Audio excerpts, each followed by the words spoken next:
I'm just kidding. You don't have to shut up. I'm just going to talk up here, but I'm not going to say anything good, so you can talk out there. That's totally fine. How many people are here to learn something at all about marketing? Okay, now, real question. How many are here to just heckle me? There's like, we're like a 50%. That's good. That's fine. Marketing is what we're talking about. This is called moving target marketing. My name is Nick, and the whole point of this conference for me is learning about how to do what we already know how to do better, and sometimes learn new things. But marketing is one of those things that it's a little squishy. And what I mean is we kind of already know some of the, we'll hear somebody say, Amazon ads are working really well, and we go, well, I know that.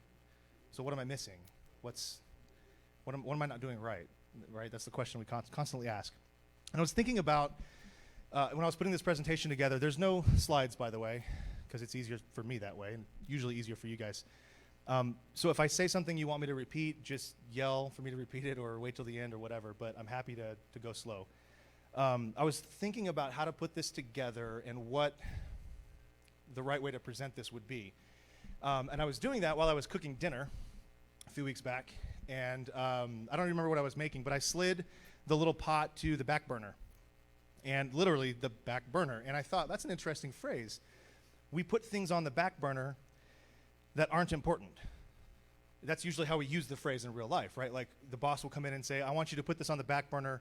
I want you to focus on this instead. This is the priority. The back burner thing is not important.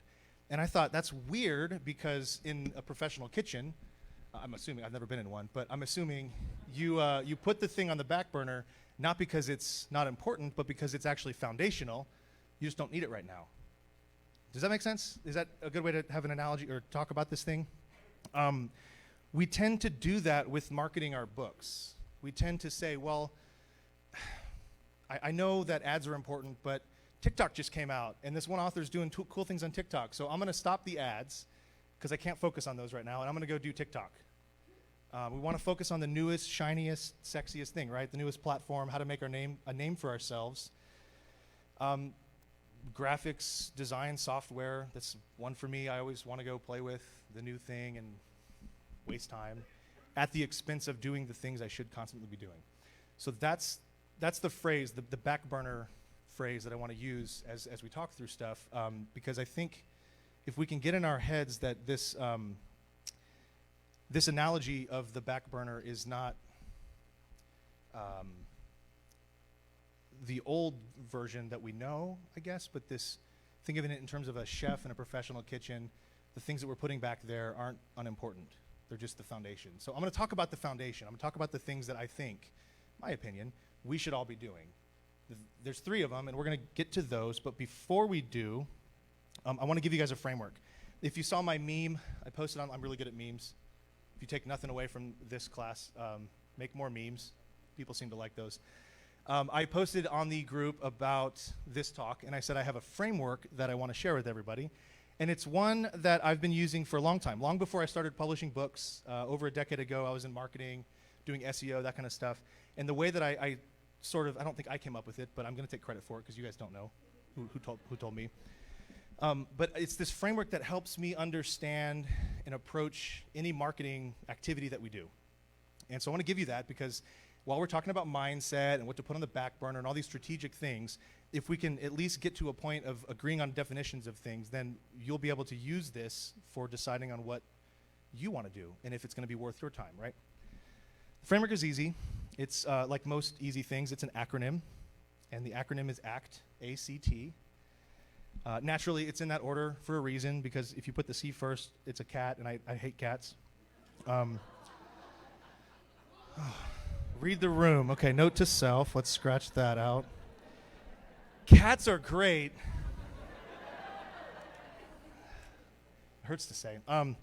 No, it's in that order for a reason because the acronym is audience, content, trigger. Audience first, content, and trigger, or triggers.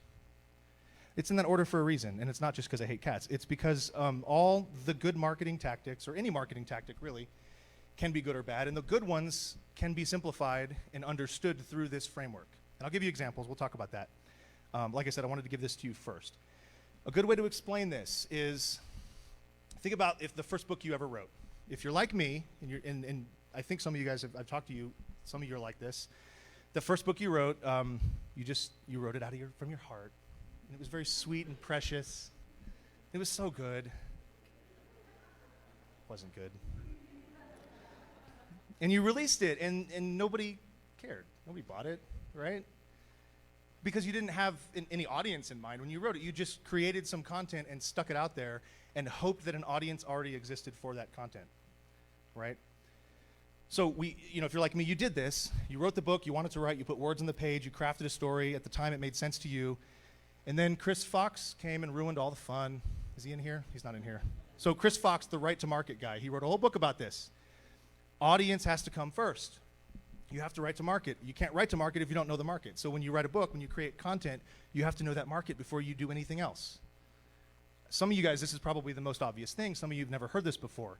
The point is that instead of just writing whatever the hell we want and hoping and praying that the marketing gods or whoever they are make it a bestseller, we should actually study the market a little bit more and learn about all those dumb things called tropes and reader expectations, and generally pay attention to what is selling at any given time. And we all know this, right? This is Audience 101, but it's the same in marketing, right? It's the same thing when we market anything. We can't do anything. We can't create content for that activity without knowing the audience. So what Chris was getting at with the book part, to stick with this analogy for a while, is that the audience comes first. In my example, I discovered early on, I was writing, it was a military thriller. I didn't know it at the time. There's very fine definition of what that means. And I didn't know it at the time, but like having magical levitation guns that you can shoot and like the bad guy will like go up and down because it's a levitation gun. Duh. Military readers hate that because it doesn't make any sense. It's not real. But I didn't know that, right? So I learned the hard way that I created content without having an audience, and the book didn't sell. My dad loved it, but the book didn't sell. He told me he loved it anyway. And so we end up failing if we don't do that. And the good news is with that particular book, and you guys maybe have experienced this, is that all I had to do was take out the magical levitation gun and replace it with something else, and then the book worked. Because then I understood the audience better, and I could make content for that audience, right? And I'll move ahead. I know I'm belaboring the point here. But in other words, the line that I want to leave you with this part of it is it's far easier to craft a book than it is to craft an audience, right? So I learned that pretty quickly, but like I said, it was way easier to just take out these magic levitation guns and re-release the book into that audience now that I understood it. The reason that's true, and I know I'm talking about books, but it's marketing, so bear with me. It's true in marketing, but it's in books, it's far easier to craft. I said that already. Because a good book written for a well-defined audience will always perform better than an amazing book written for a poorly defined audience. Okay, I want to repeat that because it is important. A good book, not a bad one, but a good enough book, is always going to do better when you have a narrowly defined audience and you understand that audience than an amazing book written for a bad audience that you don't understand. That's why audience comes first. So the content matters, like I said. It has to be a good book. You have to be a good storyteller, blah, blah, blah. But you have to find that audience first, and then you can deliver good content to them. That's what marketing is. And then the last part of the framework is triggers. That's the action we tend to think of when we think of marketing, a call to action, a link at the end of the book that says, buy my next book, or sign up for my mailing list. These are just the triggers. They work, but they don't work as well as if you have already defined an audience for your marketing and you've created content for the marketing, and then you give them the trigger at the right time and place. So see where I'm going with all that, with the analogy? Going back to the back burner, I think that there are three primary, call them buckets or pots, to go with the cooking analogy again, that if you build and set up correctly, you're going to have a lot of success. So these are the things that I say should be on your back burner. And what that means, again, is not that you're not thinking about them or that they're not important, but that they're actually so important, you're never not doing something with them. That subtle difference, but you're always doing these things. If you're doing them well, you're going to be fine, and you can focus on TikTok or Snapchat or whatever the kids are doing. I don't know. Let me take a breath. So we're going to talk about those, and I'm going to get into some details. A lot of it's technical. We won't go too far into the weeds with some of that stuff, but I do want to reiterate that if anybody has questions, you can interrupt me or wait till the end. Sorry, I saw a scary guy come in, and he's got a fancy clothes on. I don't know what he's doing. Okay, let's talk about those three things. These are the three buckets, or the three important areas of marketing that I think we all know about, and you might be disappointed to hear them again, reiterated, but like I said, there's ways we can set them up better that will help us be more successful. And the first one, I have to talk about it first because I hate it. The first bucket is social media. Dun, dun, dun. If there was ever a marketing activity or strategy that I wish did not exist, it would be this one. It sucks. It's mindless. It's dumb. It's full of stupid memes. It's useless to society. If Napoleon Hill wrote his book about social media, it would have been called How to Piss Off Friends and Upset People. If I could turn it off tonight, if I could go back in my room and just turn off all my social media accounts, I hate it. It's that bad. But guess what? All of my readers are on it. Everybody who reads my books has some version of a social media account, and therefore, I do. I don't think it's going anywhere. So that's why it's one of these important things that I need to be more aware of on my back burner. I don't have to focus on social media every day, but I have to set it up in a way that I don't need to focus on it every day. That's the point here. Because the truth is, if we design social media accounts to actually benefit us, if we set them up well, there's a good chance that they actually will benefit us. We hear people talk about social media being indirect marketing. I particularly like direct marketing. I like advertising. I like going to the reader and saying, buy this. Social media is not that. It's this weird, squishy thing that we just set up and hope something happens. And so I get frustrated with it, and I want to leave and forget about it and go do more important things. But again, it's where our readers are. And so I've realized that, and I've decided that in order to set up my overall marketing strategy, social media has to be one of the big buckets. The question I always get, though, is, okay, great, like I'm happy to be on Twitter, I'm happy to be on Facebook, or Book Talk, or whatever they are, I don't know. How often do I post, or what do I post about, what do I talk about, how often do I link to my book? I've heard 80-20, 80% of the time talking about other people's stuff, and 20% of the time talking about my stuff. What do I do? Here's the deal. I think we should stop building social profiles so that people will find you. Instead, build your social accounts so that people will like you when they find you. Again, kind of a subtle difference here, and I'm not trying to be a cop-out, but rather than approaching social media like this direct marketing strategy and saying, I'm going to go find people on Twitter to follow me, or I'm going to go find people on Facebook to like my page, we have to build these accounts so that when people who would be our readers find us, they immediately know that they're in the right place.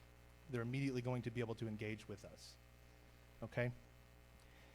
Seth Godin, if you guys know that name, he's a marketing genius, in my opinion, and he wrote on his blog a few weeks ago this really cool, I guess he calls it a marketing flip. It's a perspective shift. And what he wrote was, from pay attention, I want you to buy what I made, to I've been paying attention, and I think I can offer you what you want. I'll say it again because I think it's cool. From pay attention, I want you to buy what I made, to I've been paying attention, and I think I can offer you what you want. What that implies is we've figured out the audience first, then we've built content, we've loaded those social accounts with the content, and then we've sprinkled in those triggers at the end that we want them to take action on. Audience first, content, and then trigger. If you know your audience, and on social media, your audience is there. Not as easy to find sometimes, but everybody's on social media somewhere. So your audience is there. If you can define it, you've figured out the audience part. And if you can create content that lines up with that audience, you've done the content part of the framework. That's the stuff you would actually fill your social accounts with. So if you, my example, an example from my work is action-adventure novels involve a lot of history, a lot of science, a lot of levitation machine guns sometimes. And so if I find articles about that, they naturally interest me. And if my readers are similar to me in certain ways, they'll probably will interest them as well. And so I post things like that on my Twitter account. And I post videos on my YouTube account. And it's all just creating this content library, if you will, that allows people to realize as soon as they land on your stuff that they're home, that they're in the right place, that they have a reason to engage with you. Because the secret is, right, if you enjoy something, there's a good chance that your audience will as well, because you're not completely unique from your audience. So if you build your social accounts on a foundation of things that bring you value,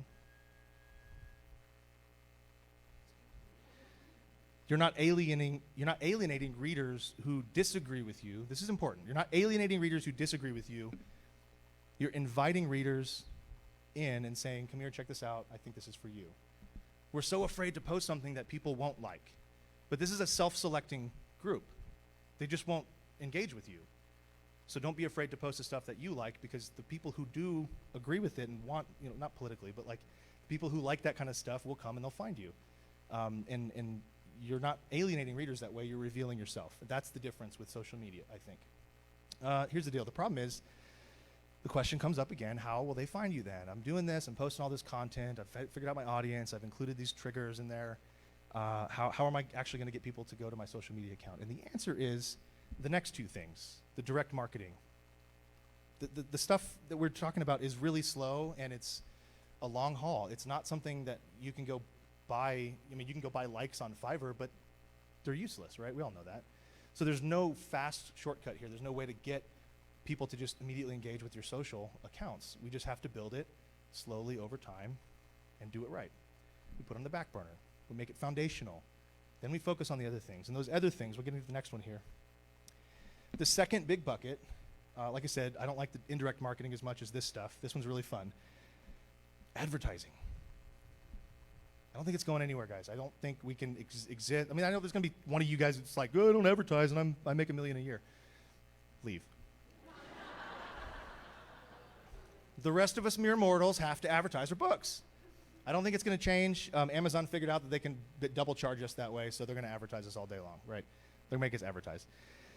But I like advertising. I've kind of figured out some things that I think work, and I do want to get into some really practical, helpful things, because I promised you I would. Here's the deal. I'll start by talking about this. Some of the military guys maybe can relate.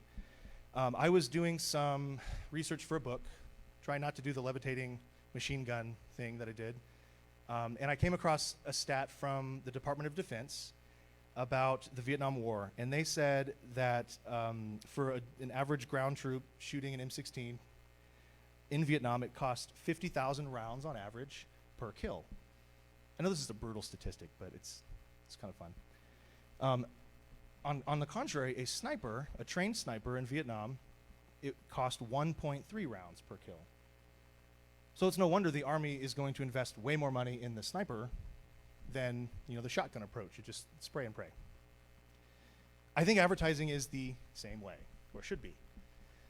And by the way, when I say advertising, I'm talking about PPC or pay-per-click advertising. This is the typical, you pay money, somebody clicks, cost per mil is similar. That's most of what we're talking about. Ams Ads or Facebook ads, it's all PPC, right? We know that we can pay for cheap ads that aren't very well targeted, the shotgun approach. We can probably get great results after like 50,000 rounds or impressions. Or we can pay a bit more money, we can narrow our targets a lot, and we can get much better results after only like 1,000 impressions. So you see where I'm going with it, right? I mentioned earlier that advertising should be one of the main pots, and we should be spending time focusing on it, but it seems to be that it's like the first thing we drop when we want to try something new. It's the first, we're spending money, so we're like, well, advertising is not work. I'm not rich yet, so clearly ads don't work. We turn those off and go get back on TikTok, right? The reason is, and I'm not going to call anybody out, but this going belief system seems to be that we should just shotgun 1,000 ads. We make 300 ads a day, and then we load each one of those ads up with 500 keywords or whatever the max is, and we turn them on at the bare minimum spend, and we just do that every single day until what happens? Nothing happens, right? There's a couple sales, but there's no way we can possibly attribute the sale to a particular ad that we made. We have no idea. Amazon is terrible because they hate us as humans and they won't give us good reporting, so we have no idea if the data even lines up, right? I know Amazon's not here, so I can say that. I'm pretty sure they're not watching online either, but they are everywhere. Yeah, that's the guy who came in. But this strategy, it gets incredibly convoluted, and so there's no way that we can actually make this a core back burner item in our marketing strategy, right? Because we're just not going to do it. We're not going to go through pages and pages of ads every single day and try to figure out, well, I guess this one, got a click, so maybe that's the keyword that's working. It just doesn't work. So instead, we should do the sniper approach. Advertise like a sniper. I'm going to give you something to do. When you get back to your room, open up it's AMS, it's now called Amazon Sponsored Ads. Set up a new ad, just one. Just build one ad. And make sure it's a sponsored product ad. They like to make things really confusing. But sponsored product ads, you can choose products or keywords. Choose the product. That's the ASIN target, so you go and find another book in your genre and you can target. That's the ad I'm talking about, right? Go create just one. Choose a book, your book, or you can advertise mine if you want, that's fine. I like to use the first in series. It's a good one. If you're not advertising one right now and you've got a first book in the series sitting there, choose that one. That's a good option. And then choose a product to target. Make sure, go back to the audience thing that we talked about. Make sure that it's exactly in the same genre as the book you're advertising. Exactly. It's the exact same book. It might as well. It's like when Ernie writes a book and I write it's the same book. It's just one has his name on it, one has my name on it. So when I advertise, I'm going to choose his book because it's in the same genre. It's the same readers. Now go to that target, go to that book, scroll down the page on Amazon and see what the rank is. If it's less than 10,000, meaning number 1 on Amazon all the way to number 10,000 on Amazon, it's a good target. Keep it.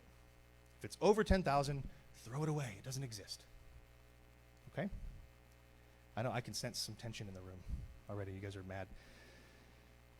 You're throwing away good targets, but here's the deal. The reason you're throwing those away is there's not enough eyeballs on that target. There's just not enough information happening for you to get enough data from it. So we don't want it right now. Maybe they'll get a book bub and that book pops back up in rank and then you can target it and advertise to it. But until then, don't worry about it. Do that again with another book and another book until you have 10 to 20 targets in this one ad. Again, all we're making is one ad. Is Brian Meeks in here? No? Okay. Variance be damned. You can tell him I said that. I love Brian. He loves me, so I can say that. It's a very not Brian Meeks strategy, and nothing against his strategy except it doesn't work.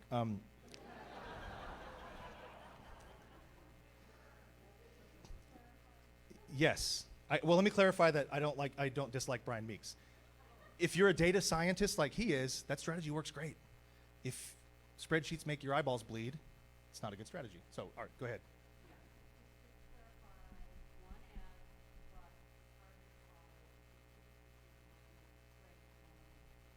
Yes. If you were to say, Mom, here's a book that's just like mine, I think you should read it. That's what we want, exactly the same as your book. One ad, up to 20 targets in that one ad. Okay, yeah, can I get through just this section and then I'll come back. What we're doing here is we're building, again, one ad that's gonna give us data very quickly. How? Well, we're also gonna set the ad to fixed bid. Not up and down and let Amazon play with our lives like that. We're just gonna get a fixed bid. And it typically, this isn't always true, but it typically works faster that way, meaning the ad turns on faster and you get some data pretty quickly, you get impressions right away. Again, it's not always the case, but you typically will start getting more data that way, and that's what we want quickly. So what you're doing at this point is you set up an ad, you get it running. You want to probably watch it for a week or two because, let's be honest, like I said, it's Amazon. Their reporting is slow. But you want to let it run for a week or even two, and when you start seeing about 1,000 impressions for each of those targets, not overall, but like one of those book targets has 1,000 impressions, the next one has 700, the next one's got 1,500, that's what it's going to start to look like. You'll be able to make some decisions for each of those targets. What I mean by that is you can start changing the bid to get your book placed where you want it on Amazon. This is true. This is crazy. You go open an incognito window or whatever the thing is, private window, so you're not messing with your Amazon recommendations, in a new browser, and you type in Amazon.com, you go to one of the targets, you scroll down the page, and you look at that carousel. You know what I'm talking about? It's got sponsored products in there. There's like also bots, but look at the one that's ads. Don't do what I did and look through also bots, trying to find your book that you're advertising, because that's not where it shows up, and you'll be there for days.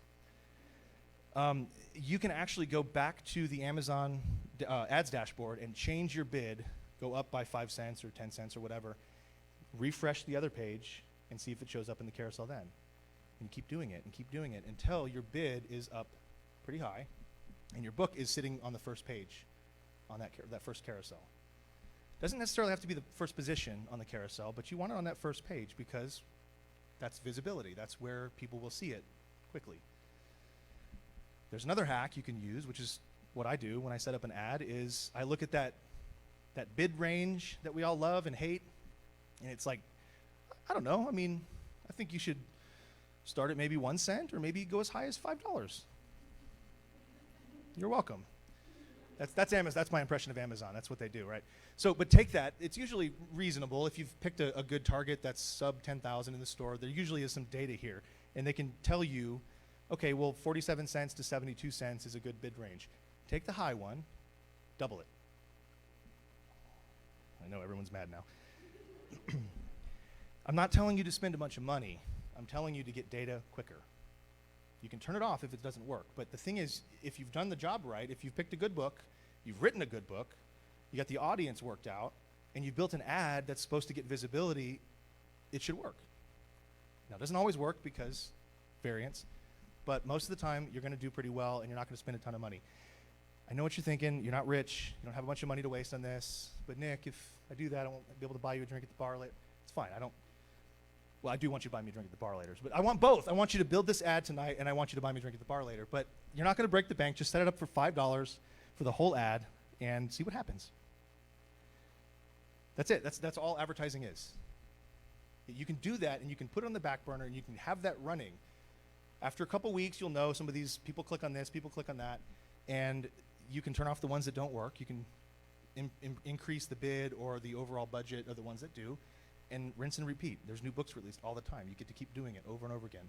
Pretty soon, you'll realize that you've built an advertising strategy that you can keep running on the back burner while you do all the other stuff you want to do.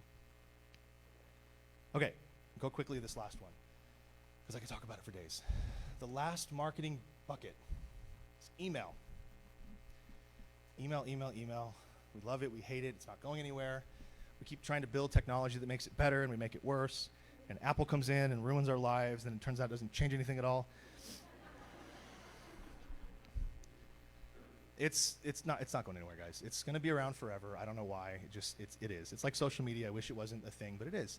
Doesn't matter who your readers are. Maybe they're like the most tech-savvy hipster. They work in Silicon Valley, and they read Substack for fun, and they get emails every day. They're on email. They do emails. Or they're old, like my mom, and they don't know how to use a computer, but guess what they do? They know how to do email. Every reader is going to be okay with email, and already is probably. And so we have to pay attention. We have to focus on it more, right?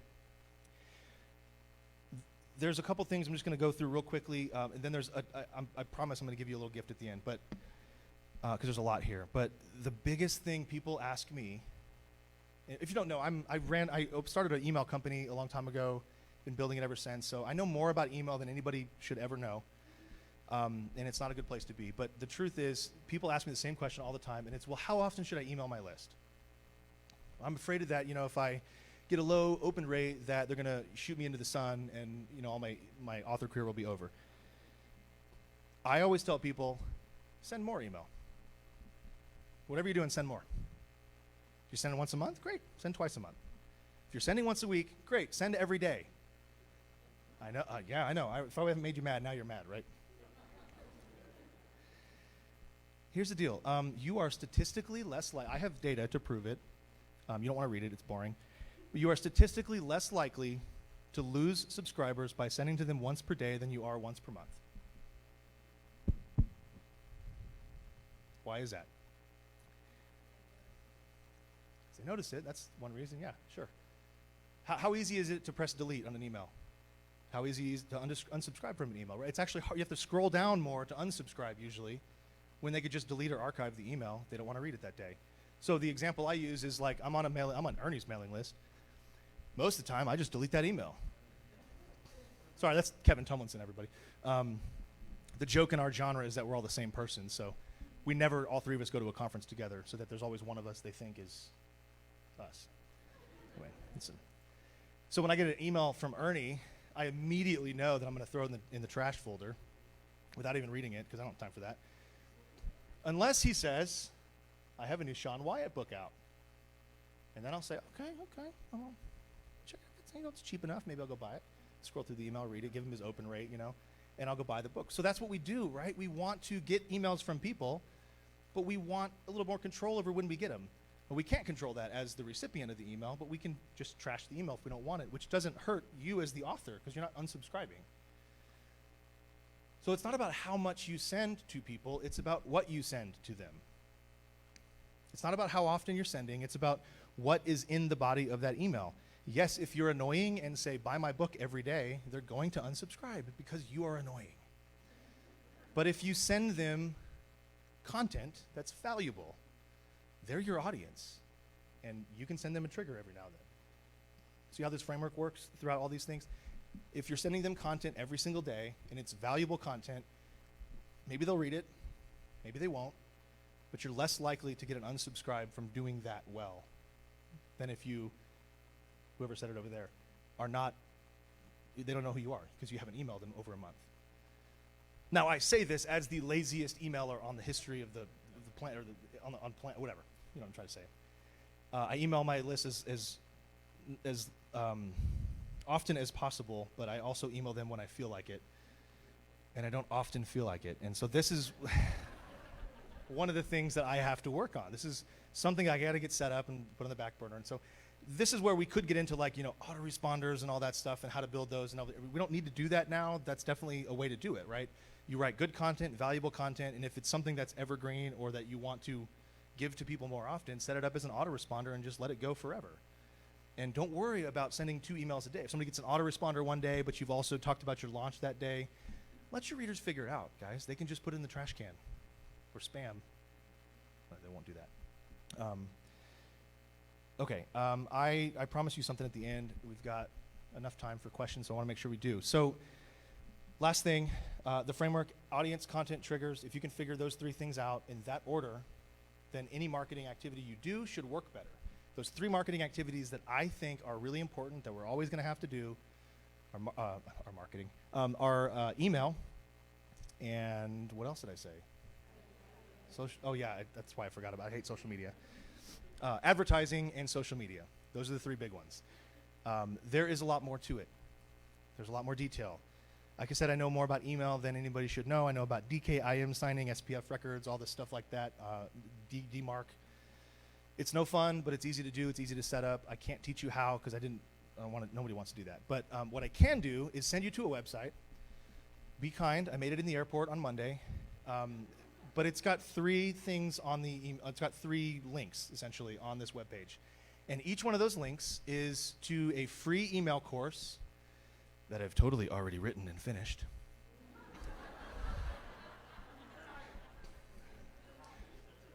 One of them's on email, 20 weeks of email.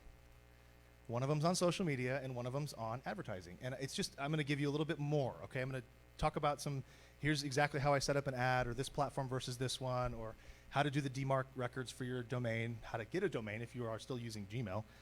Don't do that. In the website that I want you to go to, you can do it now, but like I said, be kind because I made it in the airport.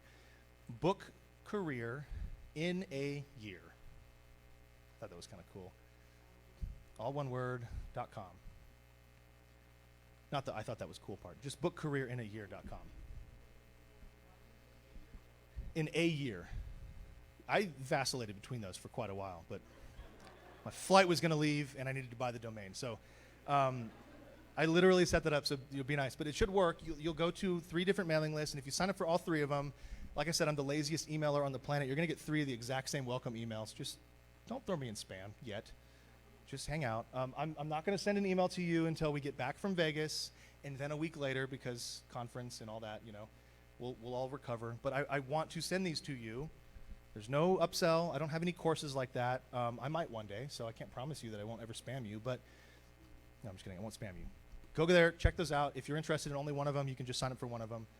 I think that's probably the best way. It's also engaging, so you can just ask me a question and I can respond or not if I don't like you.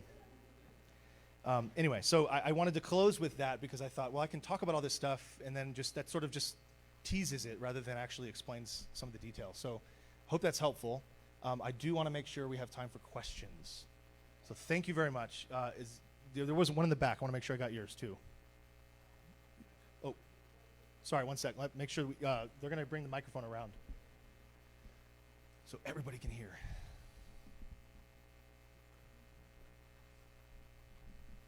I was just wondering if you're targeting indie authors for your ads or if you're targeting traditional books. That's a great question. Both are great. Really, it's the rank that matters the most. Way in the back. Hi, thank you for this excellent seminar. So I email weekly my list. To use your example, was like email twice a week. I told them I'm coming to Las Vegas. I write vampire romance. Would I maybe talk about a romantic, like here I am in Vegas and here's my experience. What is an example, a concrete example? Do you read that stuff? I don't read anybody's email. No. I mean, do you read that genre? Yes. Yeah, so there's probably a lot of people on your list who are just like you, and they enjoy the things you enjoy. So even though they may not all be writers, they're probably interested in what you're doing throughout the week. So that's a long way of saying, sure, try it out. Like I said, you're less likely to get people to unsubscribe by sending stuff that truly is what you think of as valuable than if you just don't send anything at all for a long time.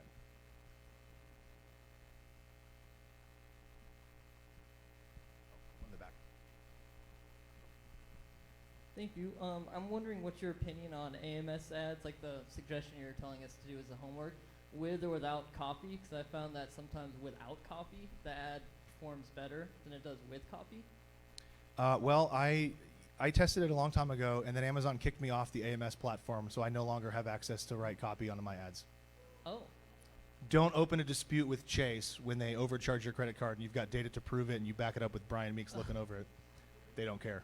Sounds good. They kicked me off. So I don't think there's a big difference, to be honest with you. If I'm really honest, I think Amazon is going to go the route of getting rid of the copy. I don't have any reason to say that other than it just seems like they're trying to smash more and more onto each page as possible, and that's an easy way to cut it down. Great, thanks.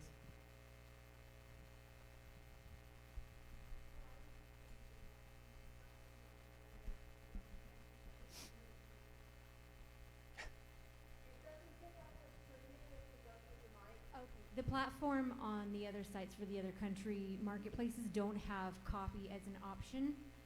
So it seems that that's not something they're looking to integrate. So it may be going more so exactly like Nick is saying here, by the way of removing that copy as an option. But it's always worth testing different copy, not just one set of copy too. Absolutely. Yeah, I meant to clarify, I was on AMS, and when they kicked me off, I'm on what they used to call Amazon Advertising, or AA, which is the same thing, but they don't have copy. So I'm still using the same platform, but I don't have any copy on my ads, and they work just fine. Work just fine. Do you have any tips on what you do when you're researching the audience, like a step-by-step of how you figure out more data and demographics for the audience? I do not.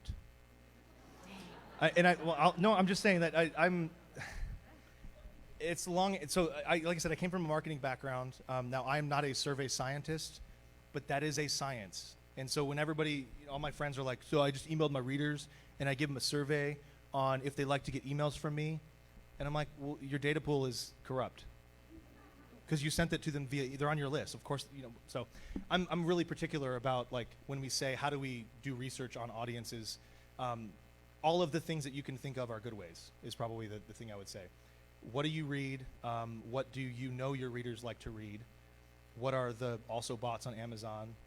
Those are probably the first three things that I'll do. And if I don't have enough to go off of then, I'm probably writing in the wrong genre. Does that make sense? I didn't say that in the talk, but if you get to the point where you just can't find a book to advertise to or a target to choose, because there's nothing that's like your book because you're so special and unique, you're going to be wasting money advertising it because it's not a genre. Going back to the levitating machine guns, if you're writing fantasy, sure, you know, but I wasn't. Anything? We got one back here? Yeah. What are your thoughts on advertising outside of Amazon, like on blogs or other websites or stuff like that? Yeah, so I played around a little bit with like Google's Content Network. Facebook has one as well. These are just their ads that you run on their dashboard that go to other places besides Facebook and Google. And I haven't really tested them a lot. Maybe $10,000 in the past 5 years, right? I mean, I guess it sounds like it could be a lot, but I don't have any strong sense that they work very well. For me, like I said, I'm the laziest person I know. I keep it simple. If I'm pay-per-click ads, I want Amazon, I want Facebook, I'll play around with BookBub, and if I can't make it work there, I'll just write another book.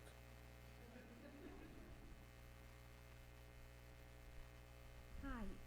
When you talking about the sponsored product ads and you click on an author name that's written a book that you want to target, and it comes up with a list of 10 or 20 books that they've also written, do you just go over the whole list, or do you need to be more specific? No, I'm talking about just one book of theirs. So if there's an author you Okay. know, that whole list will come up. Just pick one. So do you actually pick the author name or the book name? Or does That's it a great matter? question. Yeah, I will use, there's a way to just use an ASIN, the Amazon Standard Identification Number, I think, which is a book. So it's specifically the book that you're targeting, not the author in general. Now, that does bring up, if you get this and you do your one ad, I'm not saying you have to only ever have one ad. I'm just saying start there, and if you find success with that and you want to play around with it more, that's a great way to expand quickly, to say, okay, well, now I'm going to test just this author name in one ad. Or an example, like similar to what I gave you guys, was if you build another ad that's just author names instead of books as targets. A guy in our genre is James Rollins, and so I have an ad that's just James Rollins at $1 per click is the bid, and that's been an ad that's worked really well for me. Any of you action adventure authors, don't steal that; it's mine.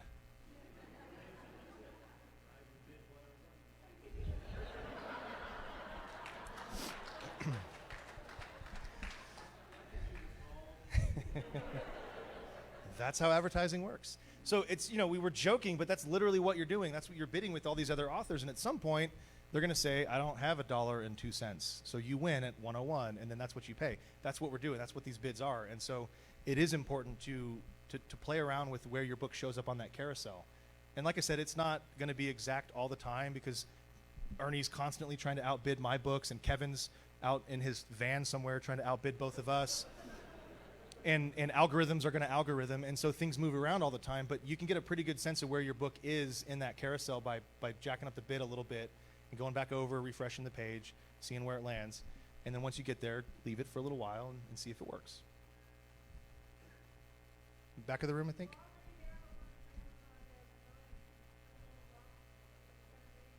I can repeat it if you want. Well, I forgot the rest of the question now.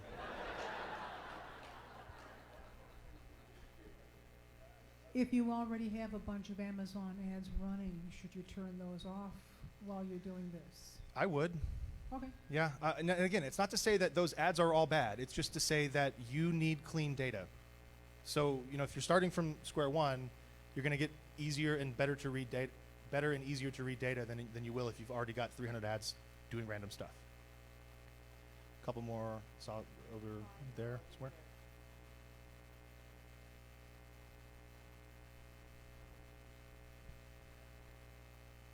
Do you have any comments for those of us who have a book that's 99 cents, either as an entry to the series or not? I'm spending more in bids than I get for the book, and so I'm in the hole for every click, and I've done that because I know the value of my series is 11-something bucks, but every time I still cringe and wonder if I'm just stupid. No, you're not. I think, so my books are all $6.99, because I started out not competing with indie authors priced at 99 cents and $2.99, but the Clive Cusslers and the Dan Browns priced at, I don't know, $107.99 or some stupid number.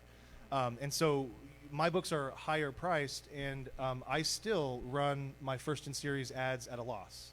Sometimes. for some targets, A.G. Riddle comes to mind. That guy's a jerk. His books are like $10 to target.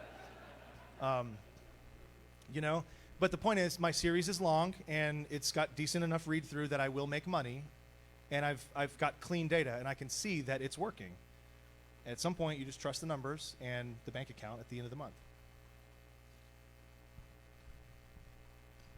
Your opinion, please, on TikTok for authors.